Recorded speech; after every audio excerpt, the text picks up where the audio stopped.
Tired of the everyday routine? Ever dream of a life of romantic adventure?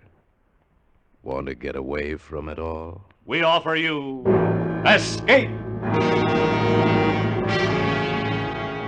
Escape, designed to free you from the four walls of today for a half hour of high adventure. Tonight, we escape to a lonely lighthouse off the steaming jungle coast of French Guiana and a nightmare world of terror and violence as we bring you again, in response to hundreds of requests, 3 Skeleton Key, starring Vincent Price.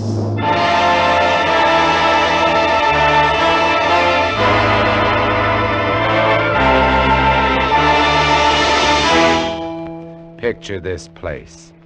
A gray tapering cylinder welded by iron rods and concrete to the key itself. A bare black rock, 150 feet long, maybe 40 wide. That's at low tide. At high tide, just the lighthouse, rising 110 feet straight up out of the ocean. And all about it, the churning water, gray-green, scum-dappled, warm as soup, and swarming with gigantic bat-like devilfish, great violet schools of Portuguese man-o'-war, and yes, sharks, the big ones, the 15-footers. And as if this weren't enough, there was a hot, dank, rotten-smelling wind that came at us day and night off the jungle swamps of the mainland. A wind that smelled like death. A wind that had smelled the slow and frightful death that came one night to this bare black rock. Set in the base of the light was a watertight bronze door, and in you went, and up. Yes, up and round, past the tanks of oil and the coils of rope, casks of wicks, racks of lanterns, sacks of spuds and cartons and cans, and up, round and round. Over the light storeroom was the food storeroom, and over the food storeroom was the bunk room where the 3 of us slept. And over the bunk room was the living and cooking room, and over the living and cooking room was the light. She was a beauty, big steel and bronze baby with the sun gleaming through the glass walls all about, bouncing blinding little beams off the big shining reflectors, glittering and refracting through her lenses, the whole gigantic bulk of her balanced like a ballerina on the glistening steel axle of her rotary mechanism. She was a sweetheart of a light. And at night she'd lie there on the stone deck of the gallery with her revolving smoothly and quietly over your head, easing her bright white eye 360 degrees around the horizon. You'd lie there watching to see that the feeders kept working, that everything ran right. And it wouldn't be bad, the other 2 fellows snoring in their sacks 2 levels down. You'd smoke your pipe to kill the stink of the wind, and it wouldn't be bad.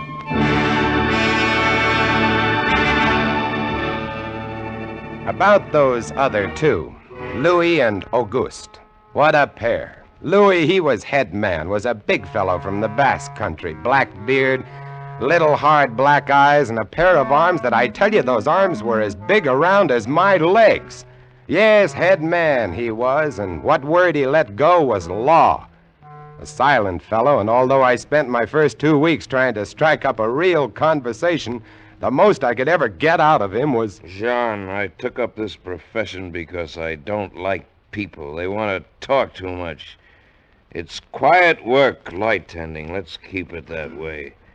You're getting to be as bad as Auguste. I thought maybe for once they'd send me somebody who That could keep was his Louis. mouth shut.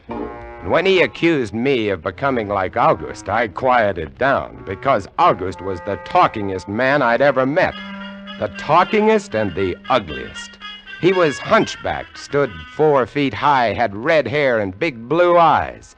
It seems he'd been an actor in Paris. Yes, indeed. Played in over 200 different productions, dear boy, at the Grand Guignol. Oh, but it was monstrous horrible, the way we used to scare the audiences.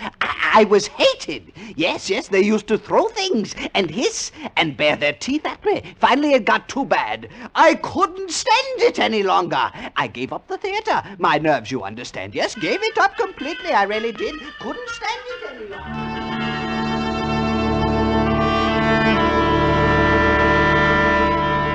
It all started one morning at 2:30.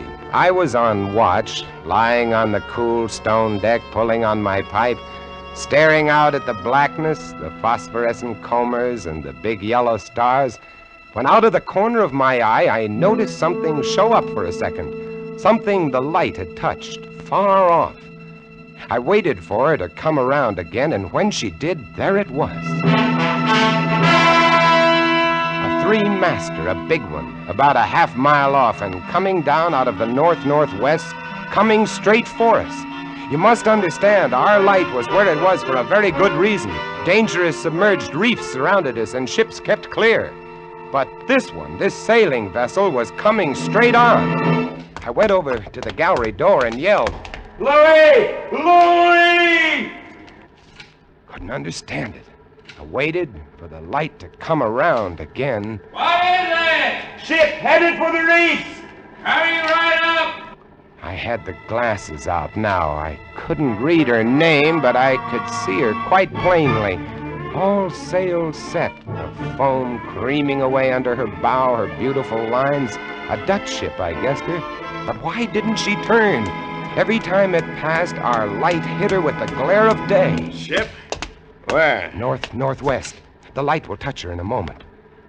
Can't they see? Look at her. She just keeps coming on. Yeah, the squareheads. What is it? Watch northwest. I know what it is. Huh? What?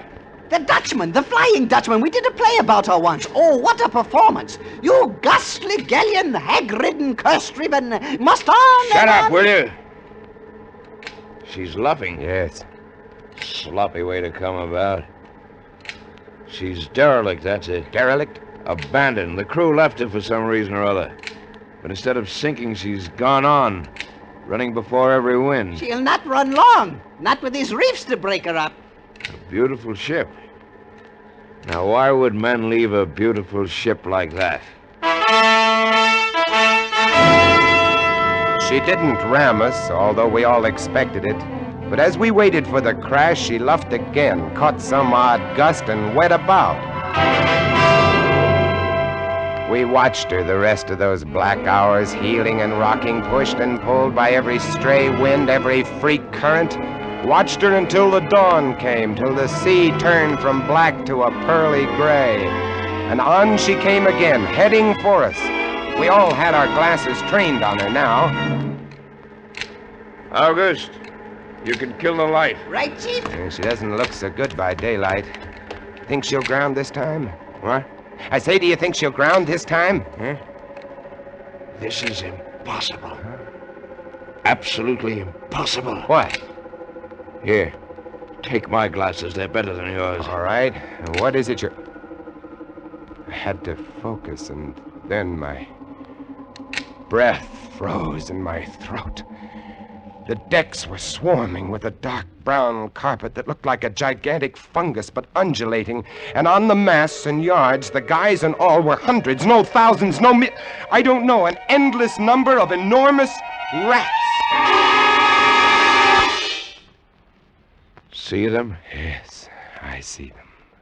Now we know why she's derelict. Yes, now we know. What are you two doing? Here, give me a look. Yes, give him the glasses. Take a good look, chatterbox. Give you something to talk about. She's still heading for us. Yes. She's going to turn. She'd better turn soon. Suppose she doesn't. You mean suppose she piles up on the quay? It's low tide. Yes. Yes, it is. Where's all the conversation, August, huh? Here, want the glasses again? Want another look? No. She's still coming on. Go away! Go away! Turn, will you? Turn, I say, I pray you, turn! She's cracking up. The rats. Look, on the water. Like a carpet. They're swimming. Sure, they're swimming. Those are ship's rats. But they're swimming for the rocks. The door below! It's open! Come on. Down we went, racing down the stone stairs, taking them 3 and 4 at a time. Scared? You bet we were scared. August, you get the windows. Maybe they can climb. We don't know. Right, Chief. But hurry! Hurry!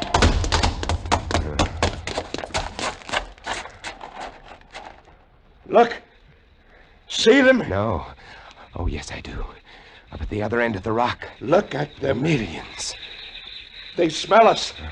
Here they come. Close the door. Can't it stop? Here. Let me. Oh, move, you move. Heave. Made it. Holy. That was close. One guy in. Look, there. Get it! Watch it. He's kicking. He was as big as a tomcat, bigger. And his eyes were wild and red, his teeth long and sharp and yellow.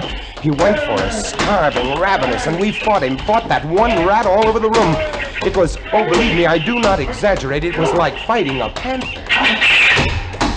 Got him. We better get aloft. As we ran up the winding staircase, we passed the tiny windows of the various levels, and at every one was a thick, wriggling, screaming curtain of brown fur. I was ahead of Louis, and I dreaded each successive level. Suppose they had found a way in. Look at them! Will you look at them? It's a nightmare. Will you look at them? The air of the gallery was thick and fetid with the stink of them. The light was dim, brown, filtered through the crawling mass that swarmed over the glass all about us. We could not see the sky, nothing but them. Their red eyes, their claws, their wriggling, hairy snouts, and their teeth. The rats. They screamed and howled and threw themselves against the glass. They were starving. And we 3, we stood very quietly. Oh, very quietly in the center of the glass room under our beautiful light. And we waited. What can we do? What can we do, Chief? Take it easy, old man. Take it easy. I just can't. It won't do any. Won't do any good to stand here and shake. That's right. Anybody want a cigarette? Yes, I'll have one, thank you. Good boy. We've got to keep calm about this thing. Here's a light. They don't like the fire, do they? Guess not. Give me another match. You don't like that much, do you, I say? Don't rile them, August. Give me some more matches. I'll strike them and strike them and strike them until they get scared and go away. They won't go away. Not until... Finish it, Chief. Not until what? Not until they've been fed.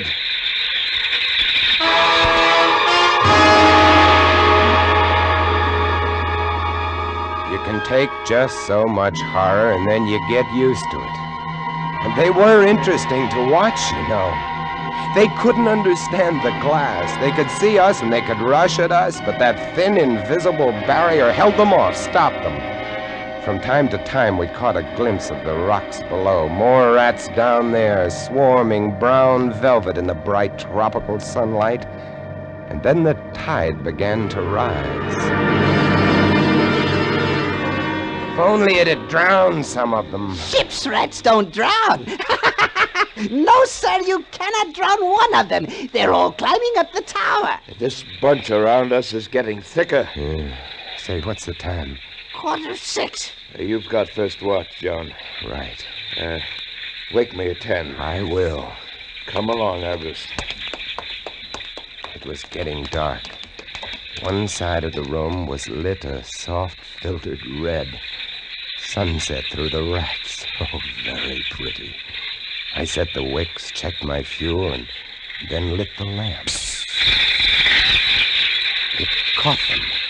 Lit them in their gigantic wriggling web of pale, hairless bellies, twitching red tails, bright eyes. Then I started the rotary motor.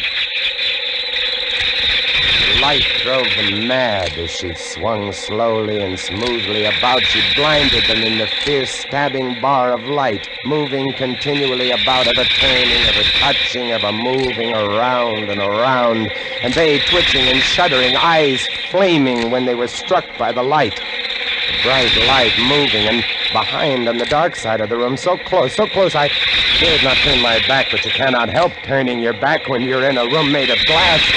On the dark side of the room, you could not see them, but only their eyes. Thousands of points of blank red light, blinking and twinkling like the stars of hell.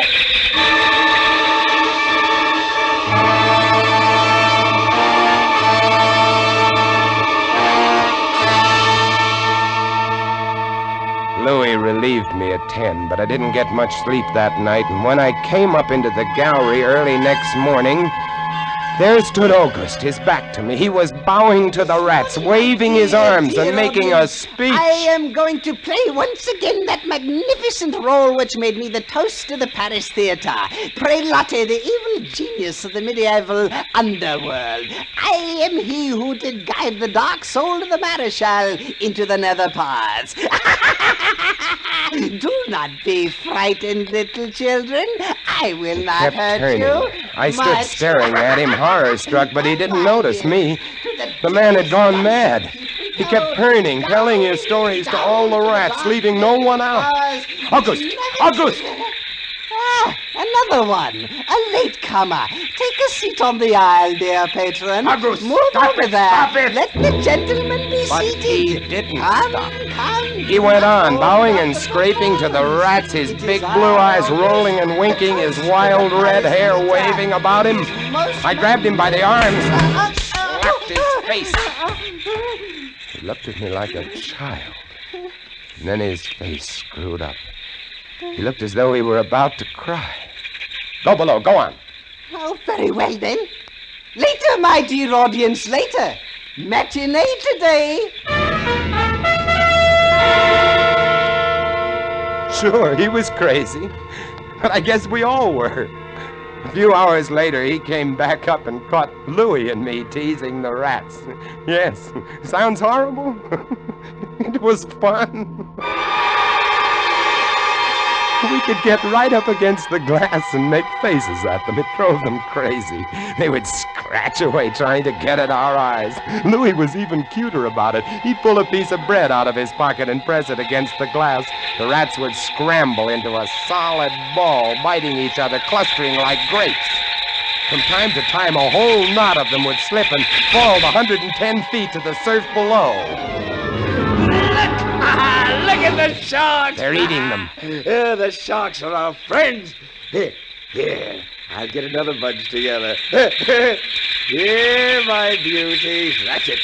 Pile up. Kill each other.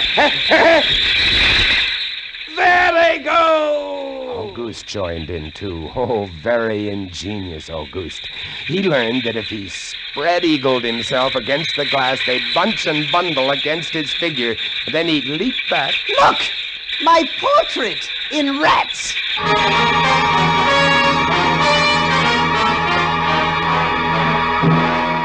It went on all day, and then I was lying in bed. It was about midnight. I was very tired, and I was just beginning to fall off to sleep when I became conscious of a new sound. Couldn't figure it at first. I got up, lit the lamp, and went to the window. Even as I looked at it, I saw one of the panes begin to sag in. They had eaten the wood away. Louis, come quick! What? What is it? They found a way in. I held the glass with my hand. Now they were all going crazy, and assured of the success of this maneuver, were all nibbling away at the wood. Louis ran below and then returned with a large sheet of tin. We spread it against the window and hammered it into place. Even as we did so, we felt the heavy bodies thudding against the other side as the window gave way. That ought to hold. If it doesn't, we're done for. Rats can't eat tin. No, they can't. What was that? I don't know. It came from below. The storeroom window. They're in. They're swarming up the stairs. Drop the trap. Right. 2 of them got in. Let's go after them. We didn't have to go after them. They came at us. I leaped to one side and grabbed a marlin spike, swung, and smashed one in midair. No! I whirled to see Louis with the other. It had ripped his hand open, and the blood was pouring all over the place. He held his hand aloft and kicked at the snarling rat. I stepped and swung and got him. My hand! He got my hand! That's both of them, Louis. I'll get you something to tie that up. Blood! Look at it! My blood! I'm bleeding! Now, don't worry about it, Louis. Here, look. I'll wind this kerchief around it. It'll be okay. Blood! There, now. It's not bad, just the flesh. And then I became conscious of another new sound. They were gnawing their way through the wooden trap door. I watched the wood fascinated. Even as I did, it began to give way, and a bristling, whiskery nose showed through. Louis, we've got to go up. Next level was the living quarters and kitchen. I slammed the trap door there, too, but it, too, was wood. My blood! What are we going to do? I don't know. We'll be through this one in a moment. The gallery. The trap door in the gallery is metal. Good. Come on. We made it. We lay across the trap door, exhausted, while below us the rats took over the entire tower. I could hear them howling and fighting over our food supply, our water, our leather. And all about us, the others screamed and glared in at us, swayed in a tangled mass, hypnotized by the ever-turning light.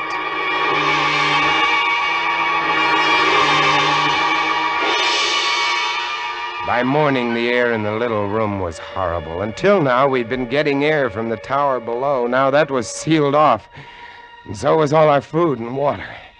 We lay exhausted, panting, waiting, and the hours crawled on. I was almost dozing from fatigue when I saw a sight that brought me too fast. Would you like to come in, my beauties? Would you? I hold the powers of life and death, and I can let you in, you know. August was standing by the glass, and in one hand he held a wrench. He was tapping the glass gently, not quite hard enough to break it. I eased myself to my feet and slowly, very slowly, tiptoed toward him. All I have to do is tap just a little harder, and I found a coil of wire in the toolkit, and I trussed him up, fastened him to a stanchion in the center of the room. Louis was of no help. He lay on his side, looking at his bloody hand, weak and sick as a baby. So there I was, a lunatic and a coward for company, and all about watching our little drama, the rats.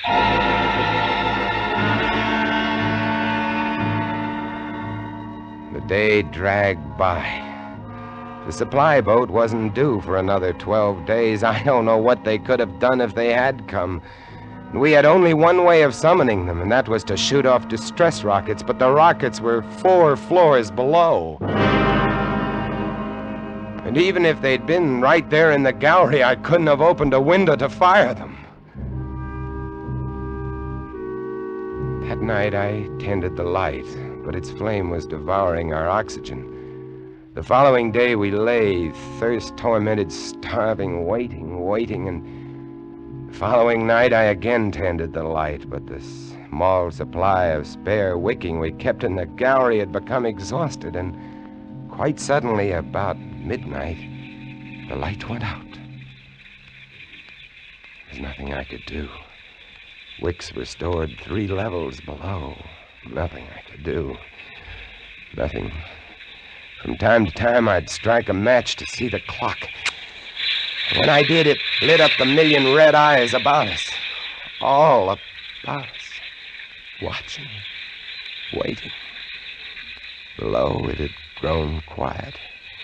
They'd cleaned us out, and now they, too, were waiting. All waiting. And then, the rats, quite suddenly, were silent. And then I heard it.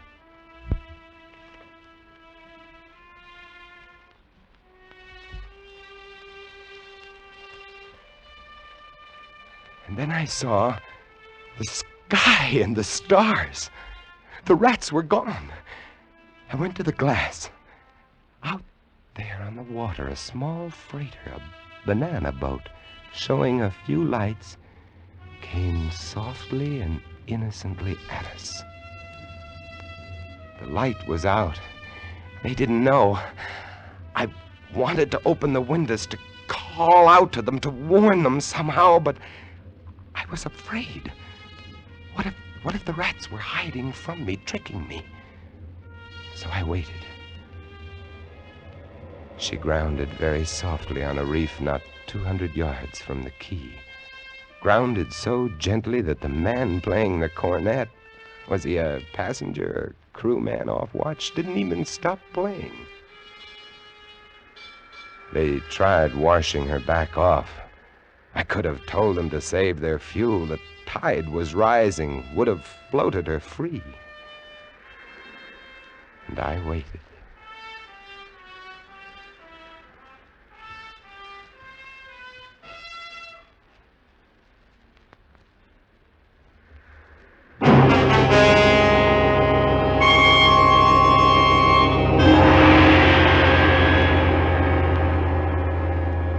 That's all. That's the story.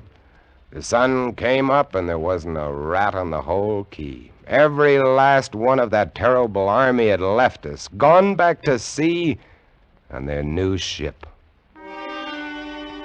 Auguste, insane asylum, he never recovered. And Louis, they took him into Cayenne where he died of blood poisoning from his bite. Oh, yes. Well, that's the whole of it. And if you'll excuse me now, I must go set my traps. No, mouse traps. No rats in this lighthouse, I should say not. Life in the lights isn't bad, but sometimes when I see a strange vessel approaching, I get a little nervous, sure. Somewhere on the seas, there's a little banana boat without a crew. That is, without a human crew.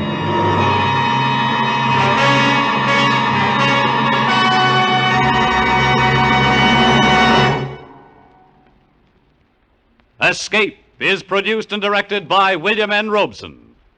Tonight we have presented Three Skeleton Key by George Tadouse, adapted for radio by James Poe and starring Vincent Price as Jean. Supporting Mr. Price were Harry Bartell as August and Jeff Corey as Louis. Sound effects on Three Skeleton Key, created by Cliff Thorsness and executed today by Mr. Thorsness, Gus Bays, and Jack Sixsmith, have been awarded the Best of the Year by Radio and Television Life magazine. Harry Essman was at the control panel, and special music was arranged and conducted by Del Castillo. Next week, you are swimming for your life in the dangerous waters off the Florida Gulf Coast, about to be smashed by a launch carrying a vicious criminal who must kill you or die himself. And on shore 500 yards away, the police are waiting to arrest you for murder, and there can be no escape. Next week, we escape with an exciting tale of temptation and death on the Gulf Coast of Florida, as John and Gwen Bagney tell it in Danger at Matagumba. Goodbye, then, until the same time next week, when once again we offer you Escape. A patch of weeds, a boxer's biography, and a mild, lukewarm bath. They're all clues that lead the police of Jackson, Michigan to a killer in the gangbuster story on CBS this Saturday night. It's the case of the double push, to be heard on most of these same CBS stations this Saturday night. This is CBS, the Columbia Broadcasting System.